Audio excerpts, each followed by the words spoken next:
TMG is Toyota Motorsport GmbH. It is one of the official parts totally owned by Toyota for motorsport. The other part is TRD. Theoretically, we can do everything in-house.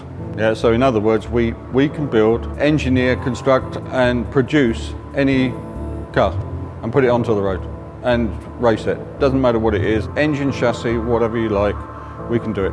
We started under the name of Anderson Motorsport in 1972 in Sweden and made the entry in the 73 RAC with Uwe Anderson in a TA22 1600 GT. I think 74 was 3 cars, including Pat Moss Carlson, who won the ladies' prize. The company then moved to Belgium, where it consisted mainly of a few Swedish mechanics. They built Cilicas and also Corollas. The Corolla was, at that time, was a TE27. In the beginning it was with a normal 8-valve engine, and then later it had a 16-valve engine in it. And so did the Celica, turned into a 2-litre Celica, also with a 16-valve engine. Quite famous on things like RAC Rally, Hannu Mikkola, 1976. Great sounding car, could be quicker than an Escort at times. Never really won a rally, but the Corolla did. In the hands of Hannu Mikkola, it won the Thousand Lakes Rally, first rally win for Toyota. And at that time, it was called Toyota Team Europe. Up until 1999, we were rallying. And at that time, we won a few championships, quite a few rallies, 46 rallies.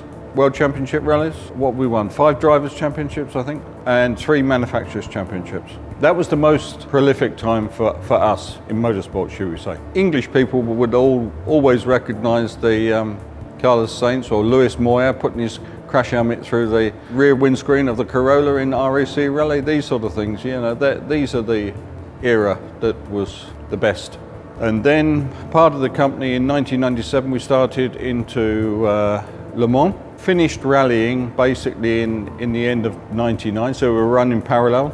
Roughly end of that was 2000, 2001, we started getting involved in Formula One. So we did all the Formula One cars until 2010. And then since 2010, we build the WEC cars and WRC cars. Now I'm allowed to say that. We're going back to rallying. And hopefully we can be as successful as we were before, which could be quite nice. Basically, where you are is you're underneath one of our wind tunnels. We have 2 wind tunnels, and underneath wind tunnel number 2, thankfully, is not running. We have a collection of some of our cars. Unfortunately, with most of the rally cars, there's a lot of them are missing. And then we have a collection of some of our Le Mans cars, Formula One cars, and 1 or 2 concept cars, because we also get involved in doing engineering for TMC, for various different people, and we make concept cars and other cars. So there is roughly at the moment in there is about 25 cars. There's a bit in there. I started working for Toyota in 1977. Starting off basically as a normal mechanic, and then going all the way up through workshop foreman, workshop boss. And then in the time of Formula One, basically you could say I was responsible for everything that went to the race circuit apart from the car. All of the pit equipment, all of the air freight, all of the sea freight, all of the trucks. Part of my job is this, looking after these cars, keeping some of them running if I can. There's some landmark cars like the Group B Celica. Okay, the Group S is quite an important car because you don't see many of those. The FIA decided that they wanted to go with a new class of car in '87. They thought this car should be a little bit more meaty than the Group B car. In 1986, unfortunately, there were several drivers, spectators killed involved with Group B cars. And unfortunately, it stopped this Group S project. But we were testing a variant of a car. It was based on an MR2. It has a rear engine, 4-cylinder, 2.1 litre turbocharged engine, 4-wheel drive, variable diffs. Horsepower, we were talking around about 600 horsepower. The engine that is in it was a pure race engine, which turned into the 3S engine later on. It has the possibility to go from, should we say, 350 horsepower to over 1,000 horsepower. It was used in Le Mans at 600 horsepower. It was used in IMSA in America, racing at 900 horsepower, qualifying over 1,000 horsepower from a 2.1 four-cylinder engine. But it's dangerous because the technology was not there in those days to control these cars. When you drive this car, it has an extremely large turbo lag, about 3 seconds. And then when it comes on power, you don't know if it's going to understeer, oversteer, or whatever. It's a bit hairy to drive. I'm the only person that's actually driven it in public. It's a fiery thing. Good fun though. We have this IS, it was a normal IS 430 or something like that, which we turned into a thing that is called the TS 650. It was a project that we did for TMC to produce a car that was able to beat an AMG Mercedes. It's got an ISF engine in it with 2 turbochargers on it at 650 horsepower. It's relatively quick. It would drive from here to south of Italy, Nardo. There is a circuit there and it goes around that at 322 kilometers an hour and then turns around and comes back again.